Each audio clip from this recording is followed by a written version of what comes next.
Bonjour à tous et bienvenue pour cette quatrième webconférence du dispositif Frex Bâtiment Performant dans le cadre d'Ombré sur le sujet aujourd'hui de l'isolation des toitures et planchers hauts en Guyane. Donc avant de rentrer dans le vif du sujet, je vais vous donner quelques informations concernant ce programme Ombré. Également quelques infos sur le dispositif Frex Bâtiment Performant pour bien comprendre comment on a travaillé, comment ont été sélectionnés les enseignements vraiment à partir du terrain.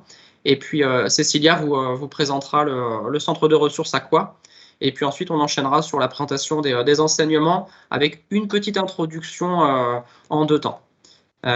Du coup, sur le programme Ombré, donc c'est un programme C2E inter-outre-mer pour des bâtiments résilients et économes en énergie, et dont les partenaires sont Aqua, le SAU à Guadeloupe, Quai-Bâti en Martinique, et puis la SPL Horizon à La Réunion et la FEDOM. L'objectif général de Ombré, c'est de sensibiliser, informer et puis de former les professionnels de la construction avec trois grands axes. Le premier qui est celui de la capitalisation, donc qui est là pour faire un état des lieux des connaissances. Donc c'est passé notamment par le référencement de toutes les ressources qui peuvent exister sur les différents territoires. Donc ça, c'est une capitalisation. Et puis, et surtout, le dispositif d'enquête qui a été mené donc, par le dispositif Frex Bâtiment Performant, qui était l'objectif de capitaliser des retours d'expérience, d'aller sur le terrain, voir comment ça se passe, qu'est-ce qui fonctionne pas, etc. Et puis derrière, de restituer comme on le fait aujourd'hui. Le deuxième point, qui était celui de l'action de partager, ça se traduit notamment par la création d'une plateforme numérique qui va s'appeler Pergola, et donc qui permettra de mettre à disposition toutes les ressources qui ont été recensées, et puis d'avoir des filtres, etc., pour retrouver toutes les informations recensées en fonction des territoires, etc., d'avoir un partage d'informations sur une même plateforme. Et donc le dernier point, dernier grand axe dans Ombré, c'est celui de l'accompagnement, qui se traduit notamment par l'accompagnement de 10 projets qui ont été incubés suite à appel à projets. Donc des projets comme Coco, Pôle Énergie pour les écoles, Reban, Réducalor, Thomas, etc. Donc vous retrouvez tous ces projets sur le site Ombré. Voilà sur la partie Ombré. Ensuite, concernant le dispositif Frex Bâtiment Performant, donc comme je disais, c'est un dispositif de retour d'expérience qui a pour objectif de faire des remontées du terrain et qui se déroule en 4 étapes. Donc la première étape, c'est celle de la réalisation des audits. Donc on a ce qu'on appelle des enquêteurs, donc des personnes sur place, donc comme Cécilia par exemple chez Aqua, qui sélectionnent et vont visiter des bâtiments performants, donc une vingtaine de bâtiments par session. Rencontre également les acteurs de ces bâtiments, soit de la conception, soit des acteurs type entreprise, bureau d'études, etc. Et également potentiellement des usagers pour avoir les retours d'expérience à l'usage. Donc ça, c'est la partie réalisation d'audit de terrain. Ensuite, on a une deuxième partie de capitalisation où on met à disposition une base de données qui permet de saisir tout ce qui a été vu sur le terrain. Donc aussi bien toutes les données relatives au bâtiment, donc l'enveloppe, les équipements, mais également et surtout ce qui nous intéresse, ce qu'on appelle des événements. Donc c'est les bonnes pratiques et des non-qualités qui ont été observées pour qu'on puisse après travailler sur toutes ces données. Et donc on arrive sur la troisième étape, qui est l'étape d'analyse, où justement on va faire une requête ad hoc sur cette base de données par rapport à la thématique qu'on souhaite étudier. Donc par exemple la thématique de l'isolation, comme celle qu'a travaillé Cécilia. Sur cette partie analyse, on se fait accompagner aussi d'experts de la thématique, c'est-à-dire des personnes qui sont vraiment sachantes sur le sujet. Donc on vous donnera les noms tout à l'heure, mais on a eu 3 contributeurs sur ce rapport. Et puis, dernière étape, qui est l'étape de ce qu'on fait aujourd'hui, une mise à disposition des résultats. Les résultats qu'on vous présente, en fait, suite à l'analyse, il y a une hiérarchisation des enseignements qui sont faits par rapport à tout ce qui a pu être saisi dans la base. Il y a vraiment une analyse de fond qui est faite pour trier ces informations et on les trie pas uniquement sur le côté quantitatif, mais aussi le côté qualitatif. Donc, c'est-à-dire des points qu'on a vus sur le terrain, qu'on n'avait pas forcément abordés jusqu'ici, ou alors au contraire des points que tout le monde plus ou moins connaît, mais qu'on voit encore sur le terrain. Et donc, a priori, ne sont des mises en œuvre ou des façons de faire qui ne sont pas encore complètement acquises ou qui génèrent encore de la sinistralité. Du coup, Cécilia, je te laisse la main pour présenter le centre Aqua et te présenter toi. Merci Samuel. Bonjour à tous. Donc, pour ceux qui ne connaissent pas Aqua, c'est une association loi 1901 créée en 2004. On compte aujourd'hui 6 salariés. On a deux animateurs qui s'occupent programme WATI porté par EcoCO2 où on fait de la sensibilisation en milieu scolaire sur l'efficacité énergétique. On a un centre de ressources qui est animé par Florence où on va capitaliser toutes les documentations sur les thématiques qui nous sont chères. On va avoir un espace conseil, on fait du conseil à la construction et à la rénovation avec l'identification des aides auxquelles les foyers peuvent postuler. Et il y a la formation et la technique avec moi qui ai porté ça avec le rapport de l'AQC à travers le programme Ombré et les formations avec le portage de OFA Guyane. Donc, quelles sont les thématiques qui nous sont chères? Elles sont indiquées ici. Donc, on va avoir l'architecture bioclimatique, bien évidemment. On va parler aussi d'efficacité énergétique, des matériaux locaux. On va parler bien sûr du confort, du climat, etc. Donc, on fait des retours d'expérience. On va faire de l'information, de la formation et de la sensibilisation. Ce qui nous emmène, du coup, maintenant à nos enseignements pour la Guyane. Tu voulais rajouter quelque chose, Samuel? Non, du coup, sur ce rapport, donc l'isolation des toitures en Guyane, donc, comme je vous le disais tout à l'heure, dans le cadre du dispositif Rex Bâtiment Performant, on s'encadre toujours de personnes sachantes sur le sujet. Et là, en l'occurrence, on a travaillé avec Alain Trim de Guyane Isolation, avec Florent Martineau de Save Énergie et puis Pierre Perrault d'Ingeco. Donc, on en profite pour les remercier de leur participation aux ateliers et au tri et aux présentations des enseignements que Cécilia a pu trier à partir de la base de données. Du coup, comme disait Samuel tout à l'heure, donc ce rapport a été fait à l'issue de la visite d'une vingtaine de bâtiments sur le territoire, sur le littoral, mais aussi sur les terres le long du fleuve. Voilà, ce qu'on a synthétisé en un sens, c'est ce que montre très, très bien ce petit dessin, c'est-à-dire que les apports de chaleur majoritaires arrivent bien évidemment par la toiture. C'est pour ça qu'on a choisi de centraliser ce rapport-ci sur l'isolation de toiture. Pour les murs, on verra peut-être lors de prochaines études. L'isolation en toiture en Guyane, ça fait combien de temps? Ça fait une quinzaine d'années qu'on le met en œuvre ici. Donc, comparé à la métropole, ça reste tout frais, très, très récent. Et donc, on a pu constater pas mal de pathologies dues principalement à un défaut de montée en compétence des acteurs. Mais ça, on va en détail dans les enseignements.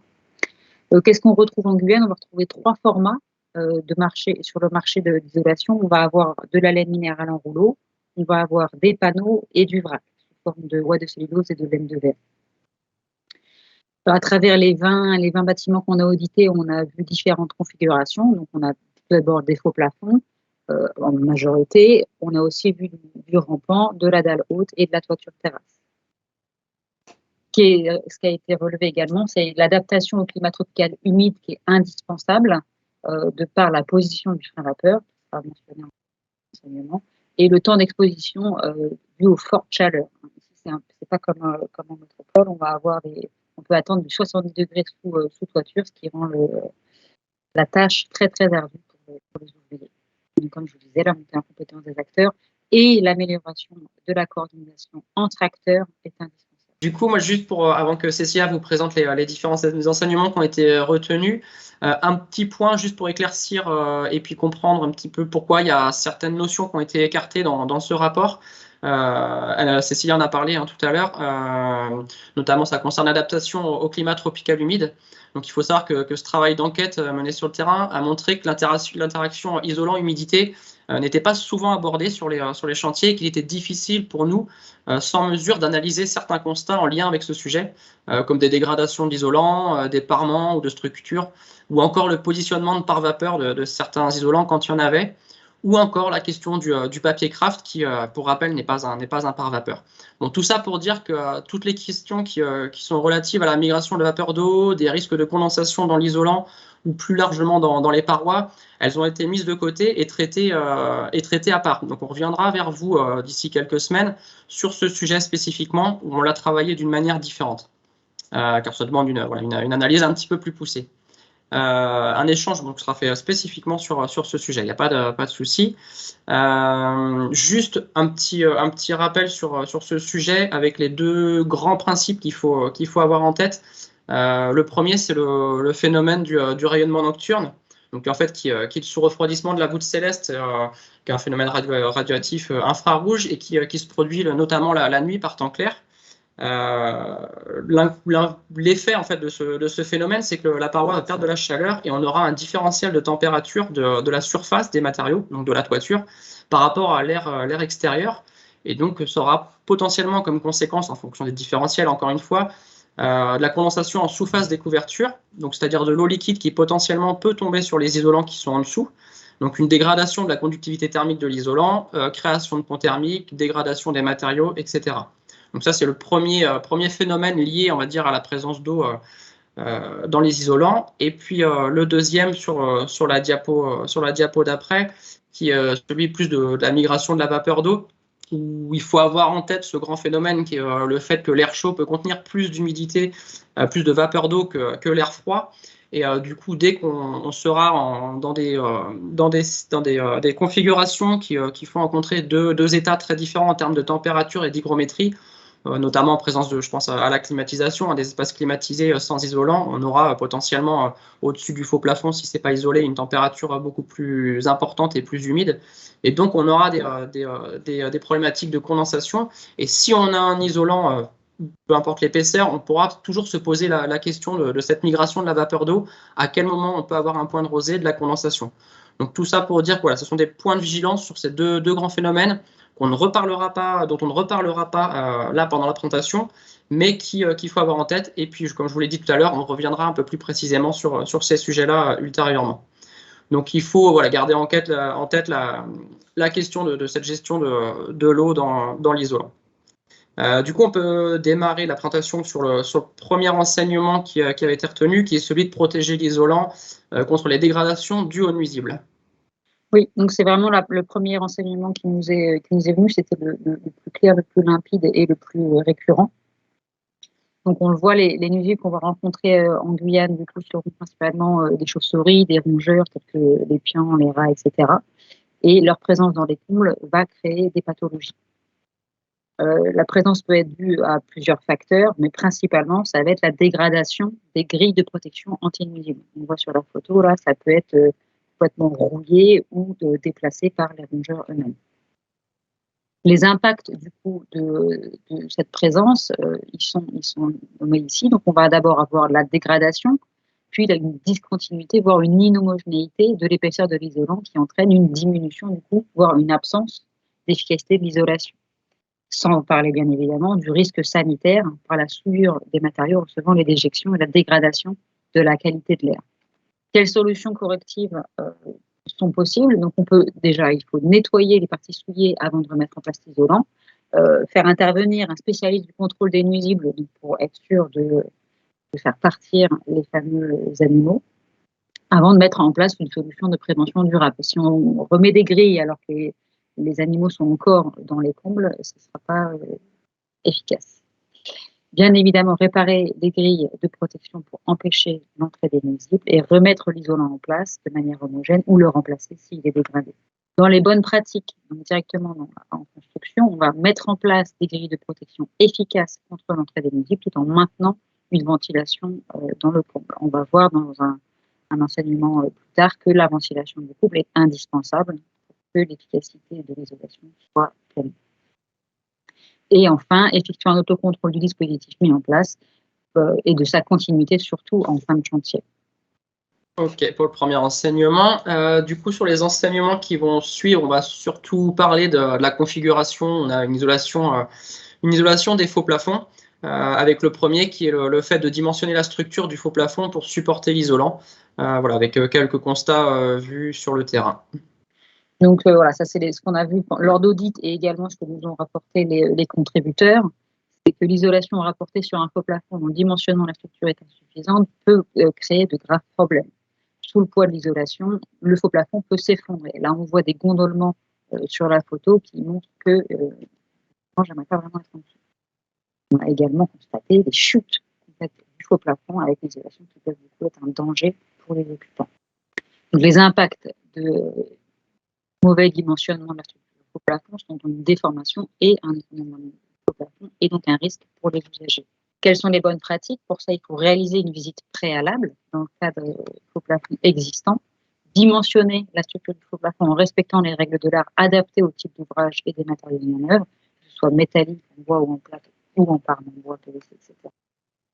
Il est important de vérifier la masse surfacique de l'isolant pour atteindre la résistance thermique souhaitée, soit inférieure à la charge maximale admissible de la structure. Et bien sûr, de respecter les préconisations des fabricants. Souvent, les fabricants vont fournir des méthodes de fixation des faux plafonds pour atteindre la charge admissible recherchée. On vous a mis en bas les références des DTU auxquelles il faut se rapporter pour respecter les règles de l'art dans cette façon de faire pour les faux plafonds. Et ces DTU, pour le coup, sont applicables en Outre-mer. Ce n'est pas le cas pour tous, on le verra par la suite. Ok, donc en effet, oui, sur les règles de l'art qui sont mentionnées, on le notera quand c'est pas applicable en Outre-mer. Et la plupart du temps, c'est pas applicable en Outre-mer, essentiellement justement par rapport à cette question climatique et d'environnement qui est différent de la métropole. Donc, il n'y a pas forcément eu de prise en compte dans ces DTU, donc le domaine d'emploi est différent. Mais là, pour le côté structurel, on va dire, il n'y a pas de problème. Toujours donc sur les faux plafonds, comme je le disais tout à l'heure, le troisième enseignement qui est celui de traiter les ponts thermiques qui sont liés justement à cette structure porteuse. Donc très, très récurrent celui-ci également. On voit que sur la photo, les panneaux, pour le coup, ne sont pas du tout jointifs et sont donc de part et d'autre de la structure porteuse. Et cela va créer des ponts thermiques.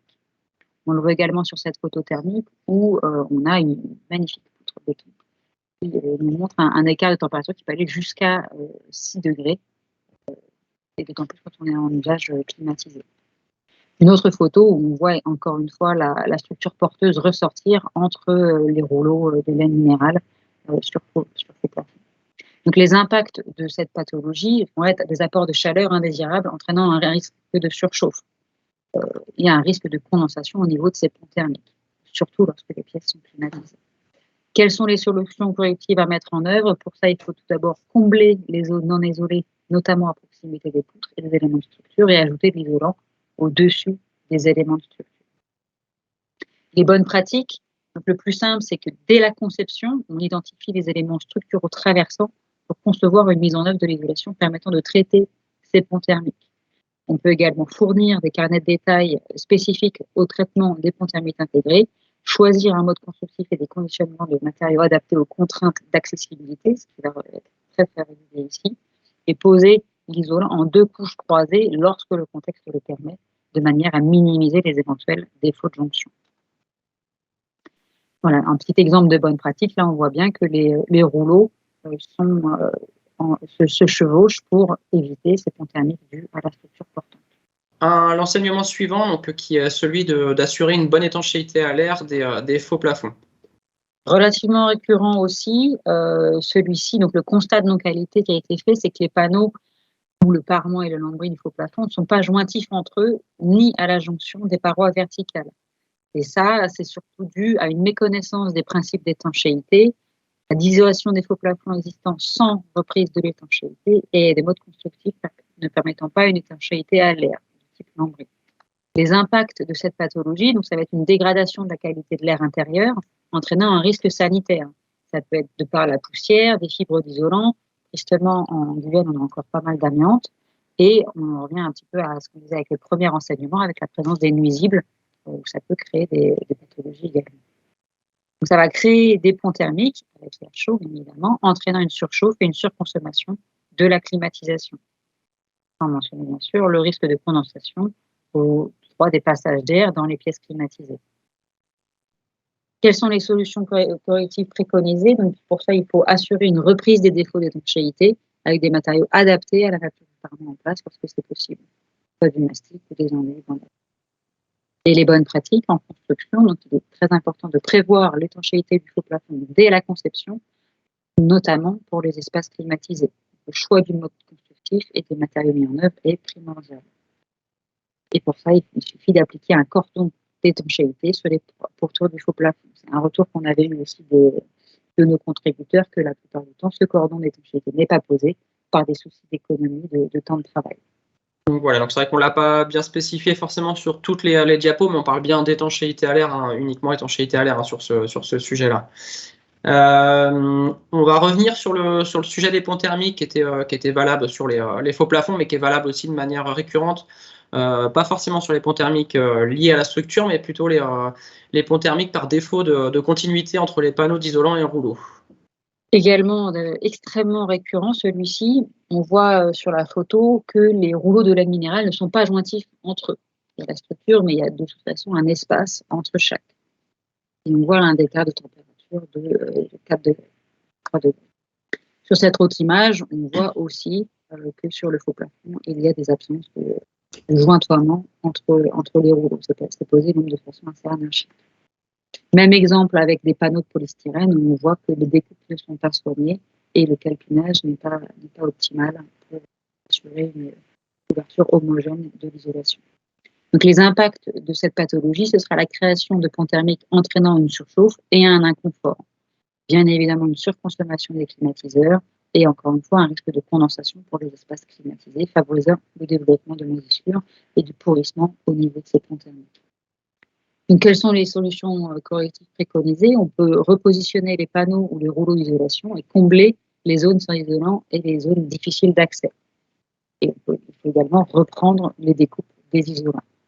Les bonnes pratiques, dès la conception, il faut assurer lors de la mise en œuvre la continuité du plan d'isolation par recouvrement des laits ou par la mise en compression des panneaux d'isolation entre eux. Il faut réaliser des découpes soignées d'isolants au plus proche des éléments structuraux et lors de la visite préalable, il faut identifier les difficultés d'accès et obstacles pour les anticiper. Alors, attention, on vous a mis des tabellés en bas. Le domaine d'application n'est pas couvert dans les DROM sur le DTU 4510. Donc là, on vous a mis une photo d'une bonne pratique tout en ayant conscience qu'il y a une légère non-qualité. On voit donc un défaut d'isolation au milieu de la photo. Mais voilà, dans l'ensemble, cette photo montre des laines avec le pare-vapeur du bon côté, un recouvrement et des combles ventilés et des faux plafonds fixés correctement. Un petit défaut au milieu, mais dans l'ensemble, celle-ci, c'est une reproduire.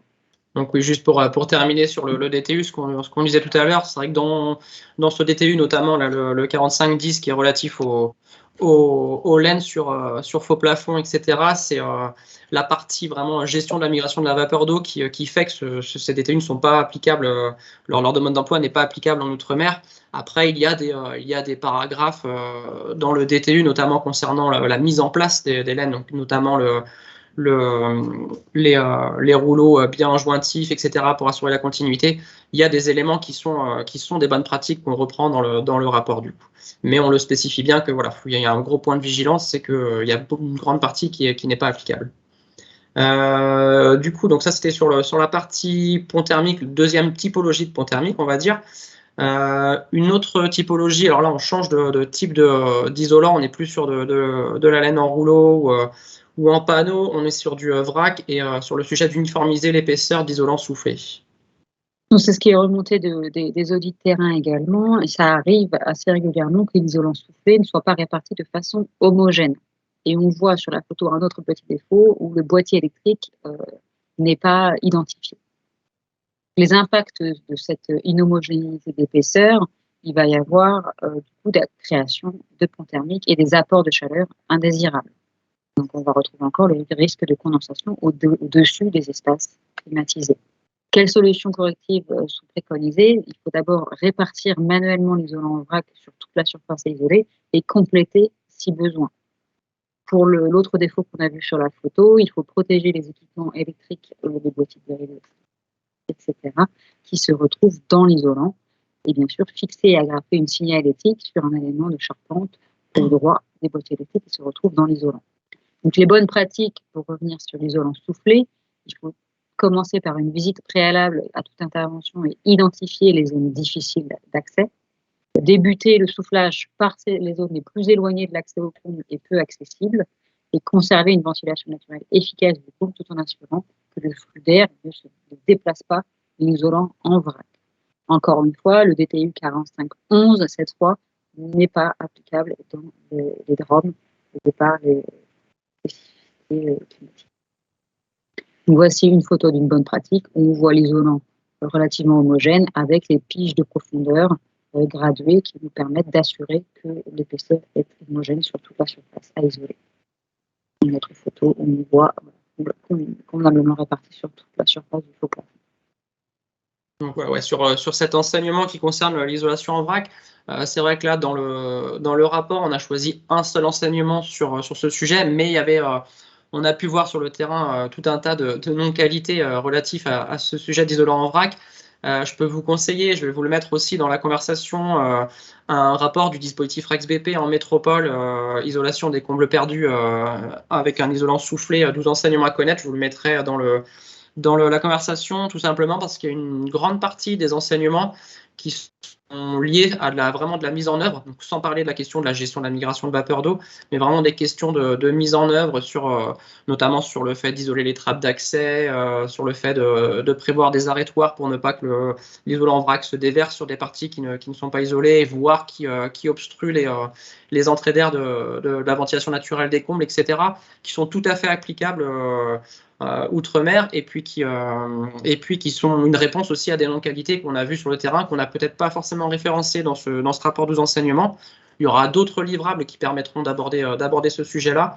Mais en tout cas, voilà, sur ce sujet de l'isolation en vrac, il y a plusieurs thématiques. Et même pour n'en choisir qu'une, on a eu du mal à en avoir qu'une, puisque même on a eu le sujet des boîtiers électriques qui peuvent se retrouver dans l'isolant, qui n'est pas un problème en soi à partir du moment où ils sont protégés et où ils sont signalés, soit par un élément, comme l'a dit Cécilia, un élément de charpente qui permet d'accrocher une signalétique. Voilà, sur ce point sur l'isolation en vrac, et du coup on peut passer à l'enseignement suivant qui est celui de maîtriser les températures dans les combles. Donc, comme je le mentionnais en introduction, ça c'est un phénomène qu'on retrouve très très régulièrement. Il faut savoir que une toiture en tôle qui n'est pas ventilée, la température à l'intérieur du comble peut dépasser les 60 degrés et ça va créer beaucoup de pathologies. Souvent, cette température est due à une couleur sombre de la tôle, alors soit de la tôle en elle-même, soit un ensoleillissement à cause du développement de cryptogames, donc petits champignons là qu'on voit régulièrement, ou de rouille tout simplement. Mais si la couleur de la tôle s'assombrit, on va augmenter terriblement la température dans les combles. Les impacts de ce problème-là, ça va être des apports de chaleur très importants vers les espaces intérieurs, entraînant une surconsommation de la climatisation et la mise en œuvre nécessaire d'une épaisseur d'isolant plus importante. La dégradation et le vieillissement prématuré de certains matériaux va être aussi un problème à cause de cette température. Il faut savoir que les gaines de VMC, donc les ventilations mécaniques contrôlées, fondent autour de 70 degrés. Donc, on peut avoir des problèmes d'évacuation de l'air de notre VMC qui va vraiment, ça va fondre et du coup ne pas fonctionner correctement par la suite. On va aussi regarder des formations de panneaux de contreplaqué, la dégradation de certains isolants comme le polystyrène expansé. Donc, quelles solutions correctives sont préconisées? Il va falloir rétablir ou aménager une ventilation suffisante des combles tout en protégeant contre l'entrée des nuisibles. Ce n'est pas le premier enseignement. Il faut mettre en œuvre, le cas échéant, une épaisseur plus importante d'isolant permettant d'obtenir une résistance thermique suffisante. Petit rappel, les fiches de C2E aujourd'hui imposent une résistance de 1,2 m² par watt. Les bonnes pratiques donc, pour maîtriser la température dans les combles sont de vérifier lors de la visite préalable du chantier la présence d'une ventilation naturelle du comble ou pas, et sinon de prévoir une intervention si c'est le cas. Favoriser la ventilation des combles en tenant compte des vents dominants. On sait qu'en Guyane, les vents arrivent principalement de la façade est-nord-est. Et il est très important d'étudier l'alternative d'une isolation sous rampant plutôt que sur faux plafond pour limiter encore une fois la température. Donc voilà, toujours garder en tête que lorsque on met en place la ventilation du comble, la grille de protection contre les nuisibles est très très importante de positionner entre les éléments de charpente pour limiter justement les intrusions. On passe à l'enseignement suivant. Donc là, on passe sur la configuration d'isolation sous rampant. Donc un petit peu dans la même veine que pour l'isolation en vrac. Là, il y a un enseignement spécifiquement sur ce sujet, un axe de travail, mais de la même manière, il y a plusieurs non-qualités qui peuvent être remontées, qui auraient pu faire l'objet de plusieurs enseignements. On a fait le choix d'en faire un pour ce rapport-là. Et de la même manière, il existe un rapport métropolitain sur le sujet que je vous mettrai en lien dans la conversation, enfin, que je vais vous mettre en lien dans la conversation également, et qui reprend de la même manière des non-qualités qui peuvent être observées aussi en Guyane ou même dans les autres territoires ultramarins pendant les visites de campagne, sur les techniques de mise en œuvre et puis les non-qualités qui ont été observées. Donc voilà, je te laisse donner quelques exemples de non-qualité observées sur l'isolation des rampants. Donc, une des nombreuses photos à traiter pour du coup, la mise en place de l'isolation sous rampant, on voit clairement que du coup, les panneaux, entre autres, ne sont pas jointifs et ne sont pas maintenus de façon pérenne. Donc, le principal impact, ce sera bien évidemment l'inefficacité de l'isolation, entraînant une absence de confort et une absence d'économie d'énergie. Donc, les bonnes pratiques, là, pour le coup, ça va être assez simple. On peut prendre en compte le classement ISOL, que je vous détaillerai par la suite, dans la sélection de l'isolant, et de choisir des matériaux ayant une densité suffisante pour faciliter leur maintien. Il faut également prévoir un dimensionnement de l'ossature suffisant pour le bon maintien des panneaux, les espacements entre chevrons, les sections de chevrons, etc. Il est important aussi d'avoir une réflexion quant aux risques liés à la présence d'eau, condensation sous-sol ou migration de vapeur d'eau. Ça, comme on l'a dit en introduction, on va avoir un rapport spécifique qui va traiter ces aspects-là. Et respecter bien évidemment la présence de lames d'air entre l'isolant et la toiture. On fait un retour également où le polystyrène sans lame d'air va caraméliser, va brûler sur le dessus, perdre de ses performances. Donc là, pour rappel, on vous a mis le certificat ASERMI du classement ISOL, qui va spécifier donc les propriétés mécaniques et thermiques de chacun des matériaux qu'on peut mettre en œuvre dans l'isolation. Très très important de s'y référer pour savoir quel matériau on peut mettre à quel usage. Ok, merci du coup donc pour cet enseignement sur les rampants. J'en profite pour faire un petit rappel, hein, mais Cécilia l'a fait aussi dans les différents enseignements, quand on voit les différentes illustrations, et notamment la dégradation de certains isolants. C'est vrai qu'on peut systématiquement se poser la question de l'influence de l'eau en fait, dans la dégradation de ces isolants, quand on les voit juste sous toiture, certains. Mais nous, dans le cadre de nos enquêtes, comme je l'ai dit, on n'a pas de capteur, de mesure sur des durées données pour pouvoir vraiment analyser et puis conclure que c'est ça qui est à l'origine de la dégradation de l'isolant. Mais ça, voilà, on a cette question qui revient systématiquement sur le sujet. Du coup, un enseignement suivant qui est de calorifier correctement les réseaux de froid à proximité de l'isolation. Donc là, très très récurrent également, on va avoir des problèmes donc, de défaut de calorifugage, que ce soit à la mise en œuvre ou un défaut de maintenance, qui va provoquer de la condensation au niveau du défaut et venir goûter sur l'isolant ou le faux plafond et créer du coup des pathologies. Donc les impacts engendrés par ces pathologies, ça va être la dégradation de l'isolant situé à proximité des réseaux de froid par l'eau de condensation. On peut avoir un risque d'effondrement dû au chargement en eau de l'isolant ou de la structure porteuse si elle est hydrophile. On va avoir une dégradation de la performance thermique de l'isolation et du réseau de froid aussi, et un développement fongique de dégradation de la qualité de l'air intérieur par l'humidification des parements. Quelle solution corrective? Pour ça, il va falloir remplacer, compléter le calorifuge, et vérifier l'absence de dégradation de la structure porteuse et de l'isolant. Il faut aussi remplacer l'isolant dégradé, si besoin, en respectant un temps de séchage des éléments humides. Et enfin, les bonnes pratiques. Donc, il est important d'assurer et de vérifier la continuité du calorifugage lors des interventions d'isolation, lors de la mise en œuvre des réseaux.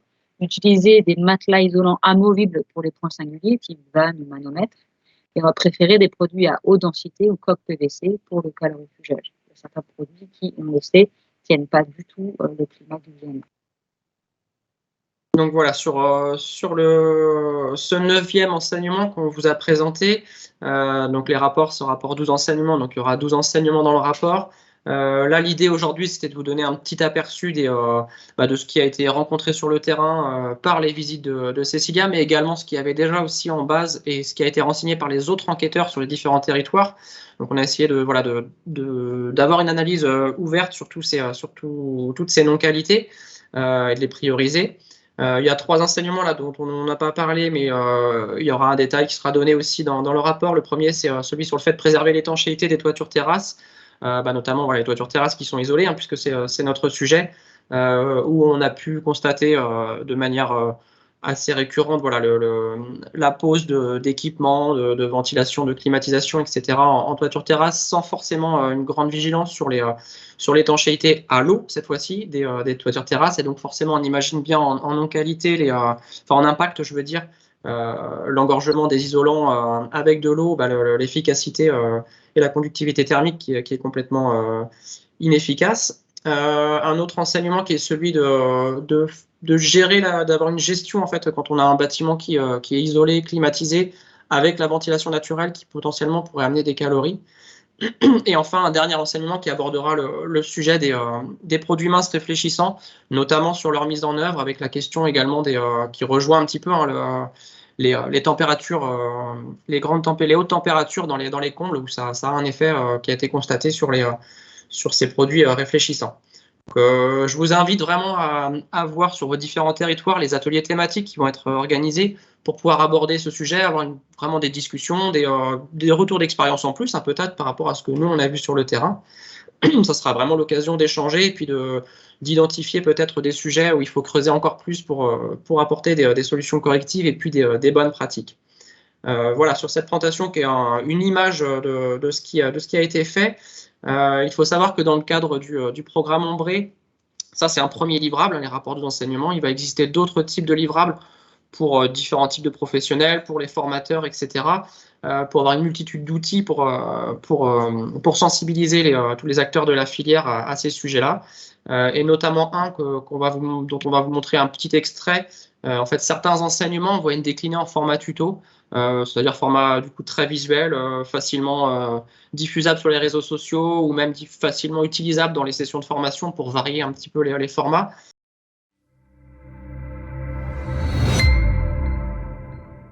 Rafraîchissement en ventilation naturelle. Tenir compte du couple usage, mode de rafraîchissement dans l'organisation intérieure de l'ouvrage. La présence de poussière, d'humidité et d'embrun dans l'air n'est pas propice à la ventilation naturelle de certains espaces de stockage de matériaux sensibles, comme les bibliothèques, les salles des archives ou autres espaces à activité spécifique. L'environnement humide et salin contribue à détériorer les ouvrages en papier. Le sel, rendant l'humidité plus corrosive, et la présence de poussière nuisent aux conditions de propreté spécifiques. Les bonnes pratiques du dispositif REX bâtiment performant. Interroger le recours à la climatisation au regard des différents usages au sein du bâtiment et identifier les usages sensibles. En cas de mixité des espaces au sein d'un même bâtiment, recourir au zonage intérieur afin de regrouper les espaces climatisés pour limiter les déperditions de froid et optimiser les réseaux. Pour ces espaces climatisés, adapter l'isolation et l'étanchéité à l'air des parois et des menuiseries. Enfin, pour les espaces mixtes, prévoir des menuiseries étanches et réversibles adaptées à la climatisation et à la ventilation naturelle.